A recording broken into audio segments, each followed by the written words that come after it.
the instruments of corporate power is what I call managerialism. The notion that you have to do more with less. And if you can't do it by yourself. You've got to be in conversation with 2 or 3 or 4 others, like this Nagara Institute that you've got here. I wouldn't underestimate the importance of that. But then you have to have particular objectives. Let's say we're going to expose, what's the main bank in town here? But all of them. All of them. Well, even if you investigated the behaviour of one of them, or the behaviour of a department of government, and wrote it up, wouldn't be too difficult, and exposed it, because those revelations hurt people who otherwise behave in secret. You can't talk about capitalism unless you talk about class. I'd like to hear your opinion about class in the capitalist economy, political system we have, and how it's reasserting itself today. Certain claims are made about freedom in that frame of mind, but it's mostly freedom for the elites, freedom for an elite, because there's been a massive commitment to inequality, which is the consequence of the persistence of a class system. I mean, America has a time bomb beneath it, which is the massive growth in inequality. We've subscribed to that here. It's not as great. We try to reassure ourselves that we're egalitarian, but the inequality is obvious and growing here. We tried to deny. I mean, the saving grace in Britain was that a great deal of humour, in a way, came out of the class system. I'm not saying it was politically a means of addressing it. Here, the claims are that we don't have one. But the essential point I'd make in response to you is that the freedom that gets talked about in that corporate frame of mind is freedom for only a certain class of people. You can see that the absurd arrangements for subsidies to the private school system. That makes no sense. I'm interested in your opinion for what next. So we have an election looming. Sure. We have a barrier reef that's dying. We have a TPP sign. We have $50 billion being spent on submarines. And we have an election in 6 weeks' time. How do we turn this ship around, in your opinion? One of the difficulties is Australia is not really democracy. It's a murdocracy. You kind of... you have to have forums like this. However, you have to have small victories. We can't, to get up in the morning, you have to have, at the end of each week, you have to have a small victory. And, bringing this sort of forum tonight is not insignificant. And the kind of writings that people are doing in social media, I mean, I think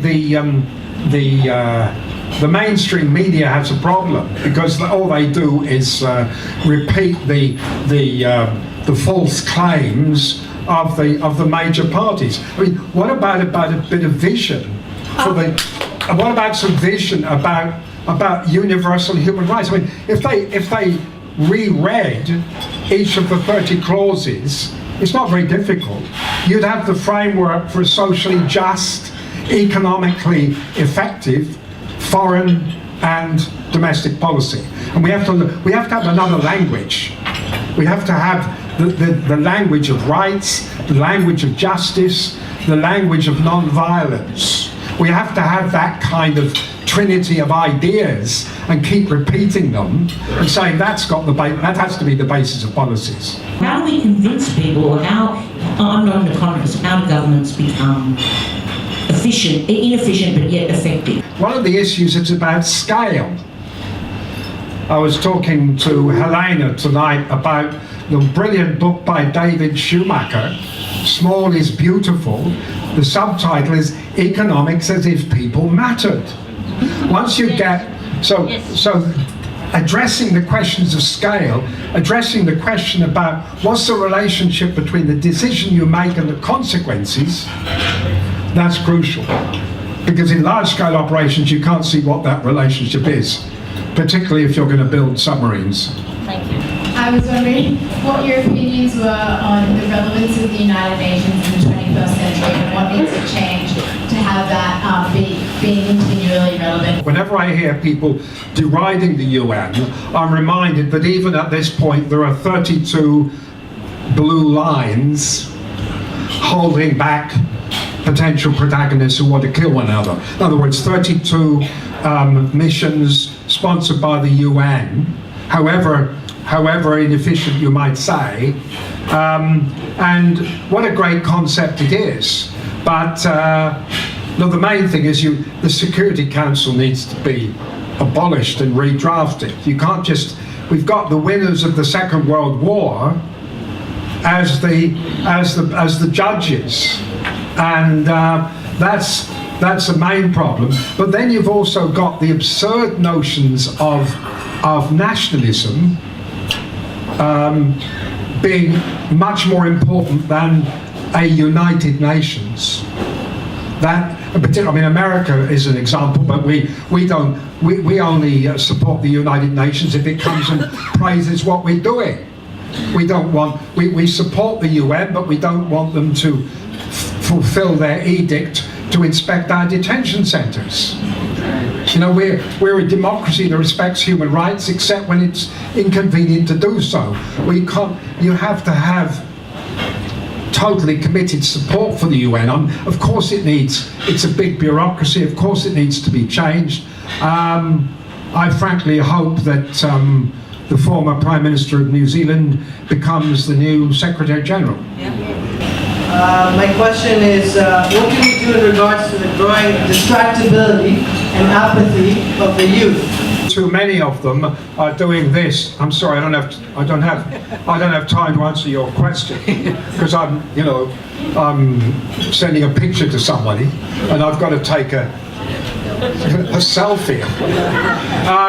I do find that there's a willingness, there's an interest in there of young people to carry the banner. I mean, there's hardly anybody here between 15 and 25. Is there tonight? Sorry, 15, 25.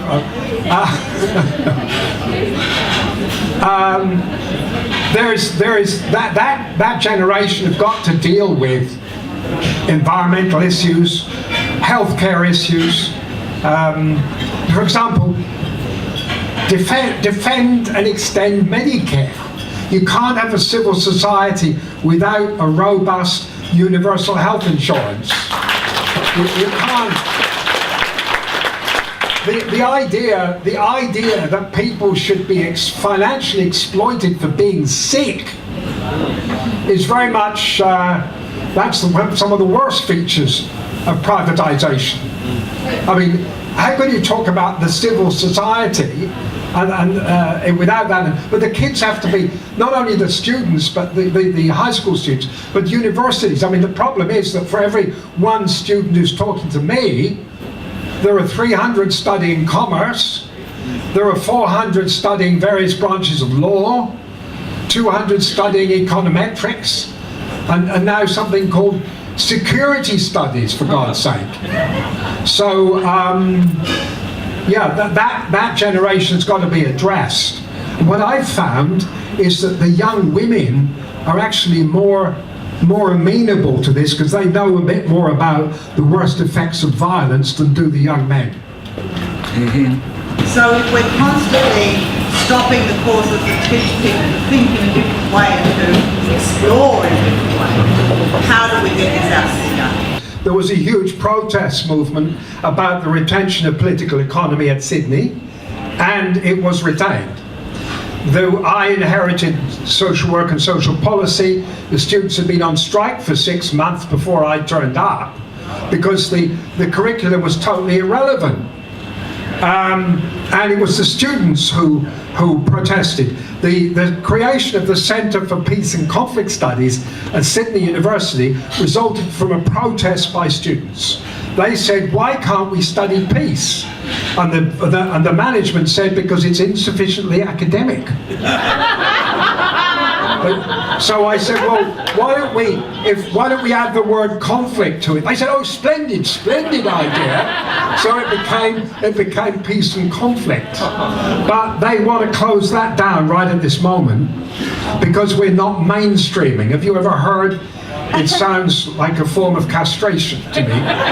What is some of the most effective work for peace that's going on in the world at the moment, and how can we support that, and where do you see hope?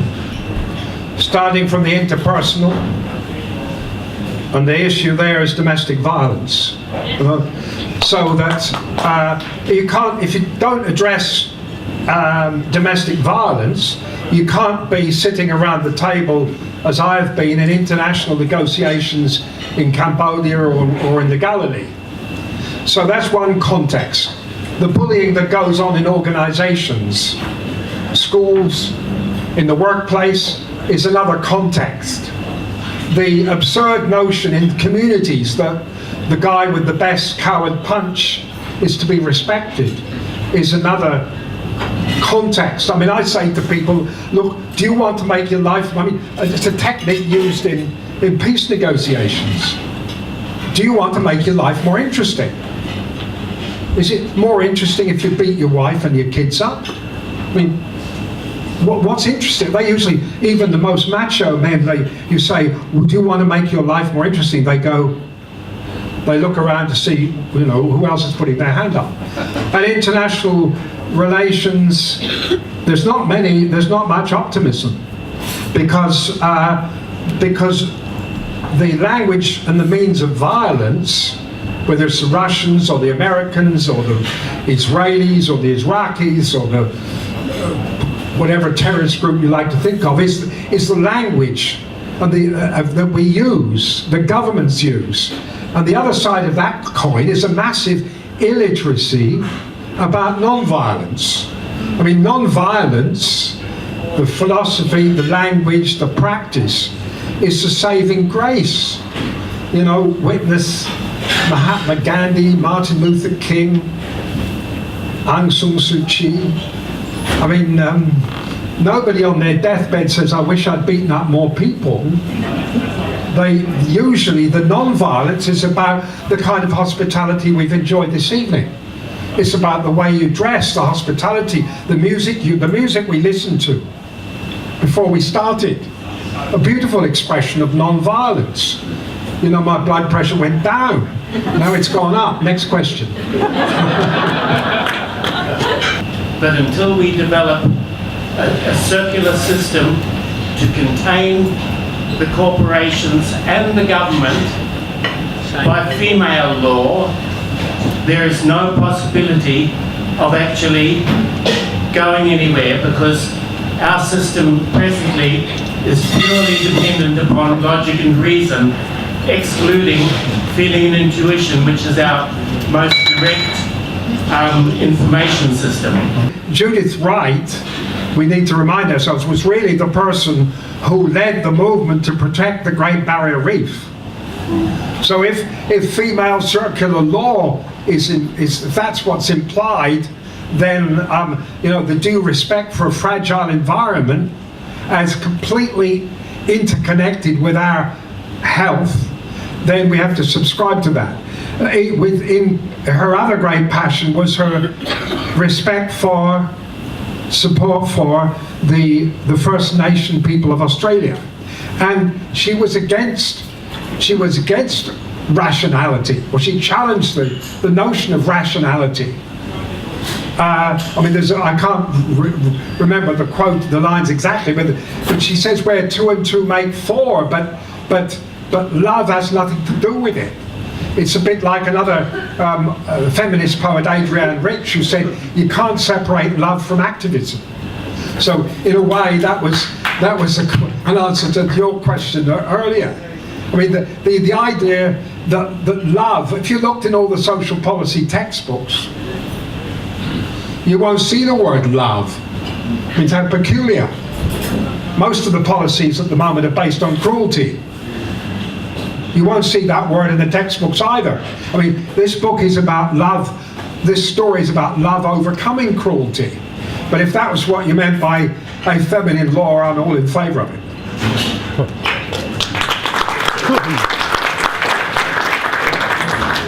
As a historian, I've noticed a trend from the left to the right, to the left to the right. We've been in an extreme right probably now for most of my adult years. And I am now I'm hoping to see a shift back towards the left. I want religion out of politics personally, and I want to know what you think about this with Jeremy Corbyn coming up and with Bernie Saunders. I want to know what you think about this, and can we get a movement like Bernie Saunders in Australia and get the right wing and the religious right out of our government? You remember I said earlier that one of the corporate techniques is to pretend that they're no different from government. We always tried to keep them separate, but you've raised the crucial question historically about the building of the civil society was the separation of church and state. The separation of religion from the process of government. You can only write, in a way I'd probably be cautious about using the left and right headings in which to group the answer. I want to hear history about the people whose voices are never usually heard. That's what's been missing, because history's been written by the winners. So women have most of the poets who were listed as anonymous were women. We've only recently really heard about the story from indigenous perspectives. My kids are not all that old, you can see that, can't you? Oh, come on. They learn nothing about Aboriginal history in their high school years. We have only recently heard the story of children as a result of the Royal Commission into sexual abuse.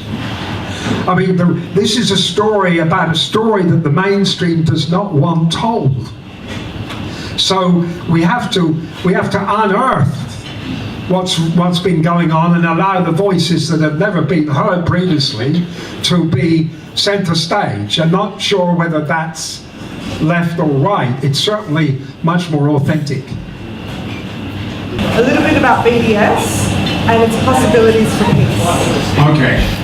BDS is Boycott, Divestment, Sanctions Movement for Palestinians' rights to self-determination. Okay? It's the most crucial social justice movement around the world, in my view. In a way, it's an answer to your question. It's based in the rules of international law. It is based on the principles of non-violence. It has nothing to do with the erosion of the State of Israel. It certainly challenges the absolutely illegal policies and the brutal policies of the government of Israel. It has an analogy in the anti-apartheid movement, the boycotts that led eventually to de Klerk, the president of South Africa, saying to, or being told by the business community of South Africa, we can't go on any further. It wasn't that he had a conversion on the road to Robben Island, that he liked the cut of Nelson Mandela's jaw. It was because the hip pocket made it impossible for them to go on. And that's the prospects for the BDS movement. The trouble is that cowardly governments, France is one of them, are trying to make it illegal for people like you and I to support the boycott, divestment, sanctions movement. And they would certainly love to try it in this country to make it illegal. I would be happy to go to prison to challenge that. I mean, how can you have a democracy in a social justice movement on behalf of the largely imprisoned people? How can that be made illegal? Because it happens because of the very title of tonight's topic, which is about the corporatization of everything. That means the security politics. Would you agree that the difference between the Liberal and Labor parties is about as big as the difference between Coles and Woolworths? Look, yes, but I don't want to be lulled into that. I mean, on negative gearing, there's a clear difference. If Shorten maintains an element of courage is crucial, because politics has been conducted like this for the past 10 or 15 years. You wet your finger, you put it in the air to see which way the wind is blowing. On the Royal Commission on Banks, they've got to stick to their guns on that. They will be different. On negative gearing, they should be different. On taxation, why, this is a crucial issue. Why is taxation always talked about as though it's a negative? Yeah, right. It's absurd. No, every commentator gets away with it. You try going and living in a country that doesn't collect any taxes or doesn't know how to. You can't drink the water. There is no sewage. There's no rule of law. What is this notion that taxation, this is part of the corporate, because one of the other things about, shall I start my lecture all over again? I mean, one of the things they all want, less taxes for the rich and a lessening of taxes on the corporations. I think there's a difference, but it's not Coles and Woolies. Tell us a little bit about the corporatisation stacked against the people in West Papua, our closest neighbour. Nobody even hardly knows where it is, let alone what's happening there. Thank you. It's about the slaughter of an indigenous people. It's a province of Indonesia. It's got ethnically, culturally, almost nothing to do with Indonesia. But we, Australia, America, Britain, colluded in allowing the Indonesians to possess it.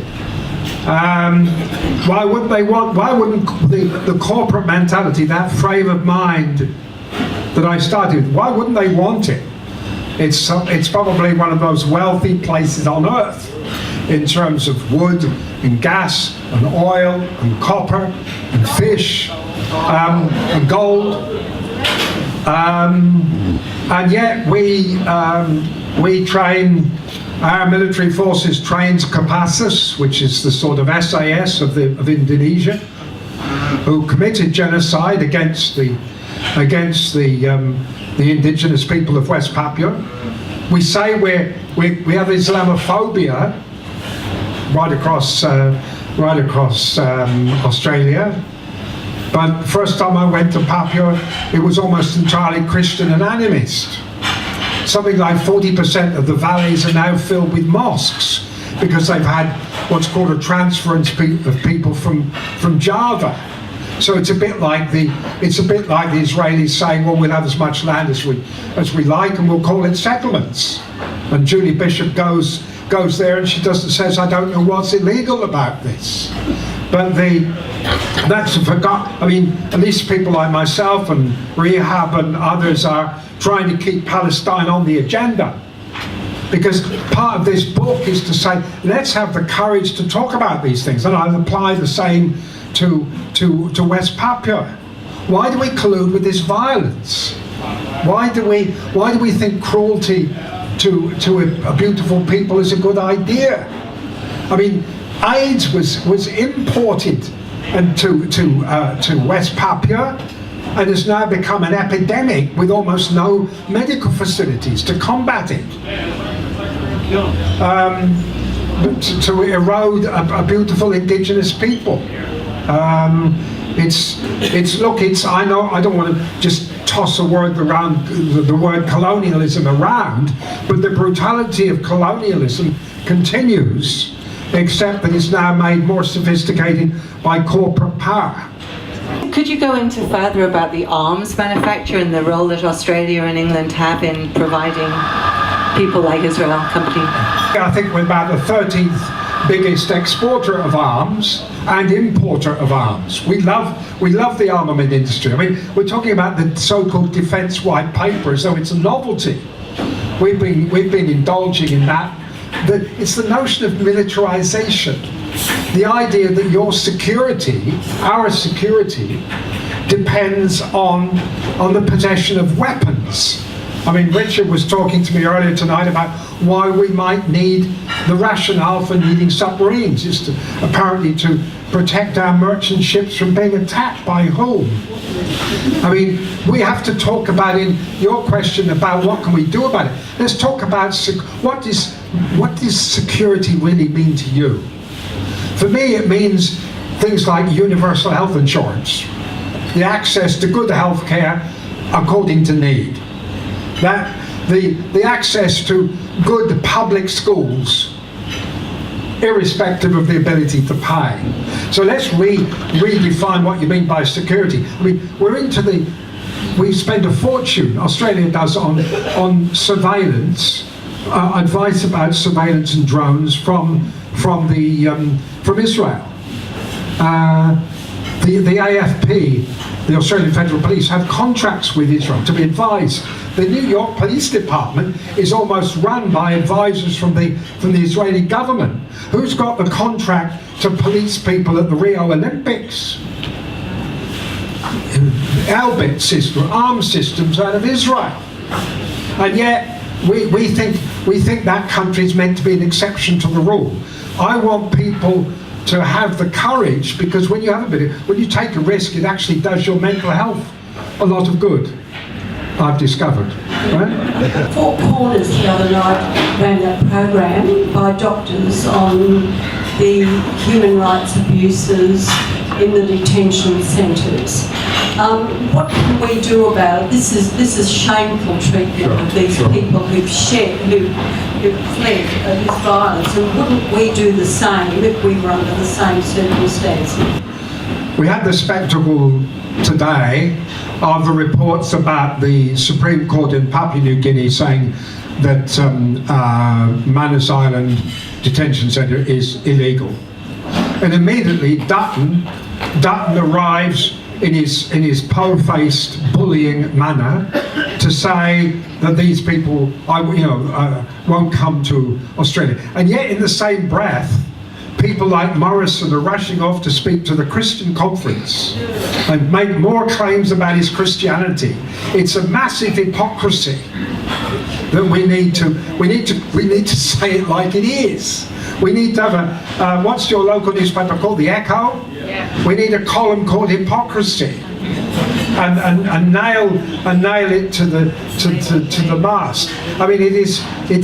I mean, to his credit, Richard Di Natale did come out in a way in response to your question and say, look, here's a moral chance for Australia to do something. Yes. You know, I've been recently in the camps in Lebanon and Jordan. Hundreds of thousands of people. We don't. There's a trickle of people trying to come to Australia. It's difficult enough to get here anyway. What is this? And yet we claim we're full of mateship. So that's part of the hypocrisy. It's part of the illusion. It's a bit like Netanyahu saying we're all together in the war against terrorism. We have to debunk and demystify. We have to say that the emperor has no clothes. Thank you.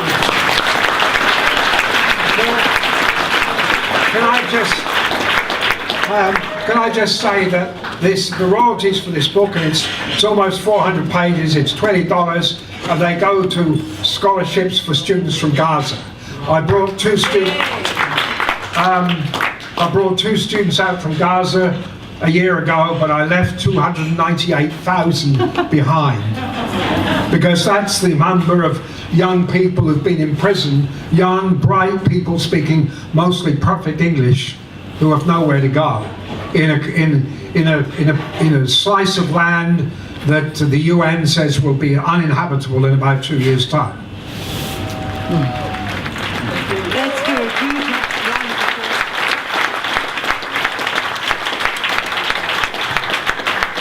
Thank you. You covered so many different topics that are all very pertinent to the moment. Thank you, Stuart. My pleasure. Thank you for having me. Yeah, I'd just like to mention that Richard who is actually the mainstay and the main organizer of this whole thing. Richard Hill is going to come up to tell you about the next month's. We have it on YouTube under the Nagara Institute, so check them out there if you miss any. Richard Hill.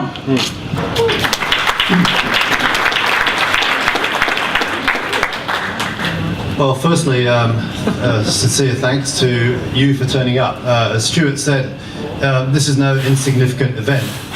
This is part of real democracy, this is part of debate, this is about consciousness raising, this is about unmasking and debunking all the things that we're told by corporations and political and economic elites. It's crucial you be here, it's crucial you share and take those messages away and share them with other people. The politics in the pub is part of an incredible tradition, both in Australia and beyond, that's been running for years and years. And one thing that Stuart and I share in common is that Stuart has run the politics in the pub in Sydney now for a number of years with a number of fantastic speakers. It's become a venue for progressive politics to debunk and demystify the neoliberal order. I want to just say a particular thanks to Stuart. I've known Stuart for a number of years. I was a rookie social work student when I first came across his work. And I was really struck at that point, back in the 1970s, how he spoke so passionately about the need to listen to the voices of people. In this case, it was the poor, the marginalised and disadvantaged in Britain. And as a social work professor at that stage, he was talking about the crucial need for us to listen to those voices, and he's carried on that impetus in relation to a whole range of dispossessed and oppressed people around the world, particularly the Palestinian people. So thank you, Stuart, for your passion, for your poetry, for your activism, for your outspokenness, for your bravery, for confronting the awful tyrannies that often exist in the university system. I thank you for your courage. Courage is the key to confronting the nature of power that we currently face in the present era. And a few years ago, Stuart wrote a wonderful book called Passion for Peace. I recommend you all read it. It's absolutely evident from this evening's presentation that that passion is alive and burning. Thank you, Stuart. I also want to commend somebody else here, and this is really important to me. We have a number of remarkable people living in this community. I had no idea when I moved here a year and a half ago how many unbelievable, remarkable people there are. Activists, authors, writers, the whole shebang. It's an amazing place to live. We're privileged to be here, and we're part of a ferment, I think, of resistance and opposition to the prevailing ideology of neoliberalism. People around Australia look to the Northern Rivers. They look to places like Mullumbimby as examples of that resistance. One of the key people who's been here for a number of years, who's worked his proverbial arse off to bring awareness of what the powerful do to dispossessed people is a guy here, stand up David Bradbury. Who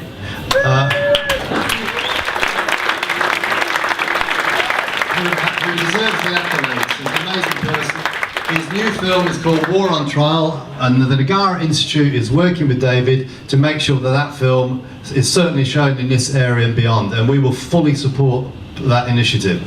The other thing I want to say is Nagara Institute is also supporting a lecture which is being held at the University of Queensland in the middle of July by an amazing chap called Simon Springer, who's an academic from the University of Victoria in Canada. He wrote an article a few weeks back called Fuck Neoliberalism.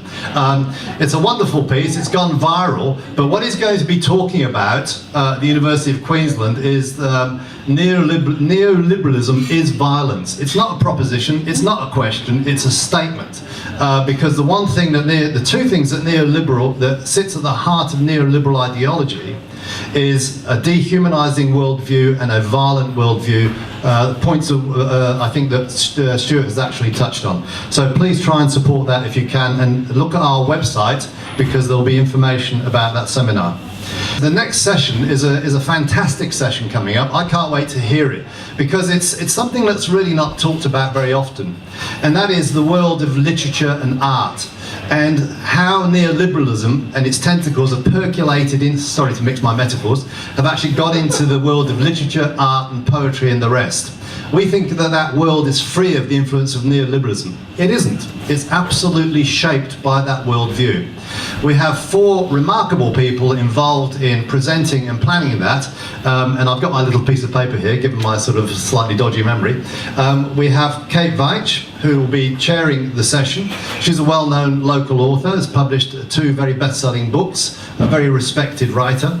We have Miss Melissa Lukashenko, who's written a book called Mullumbimby, which I've not read, but I understand it's a bit of a classic. We also have Jim Hearn, who I understand has written some very good stuff, and he's a lecturer in creative writing at Southern Cross University. And we have Gillian Rubinstein, who's an internationally acclaimed author. These people are coming together to talk about the incursions of neoliberalism into the heart of something that's important to most of us, that is the world of literature and arts and expression. Okay, and thank you above all to you for coming, and we'll see you next time, and I hope you had a great evening. Thanks.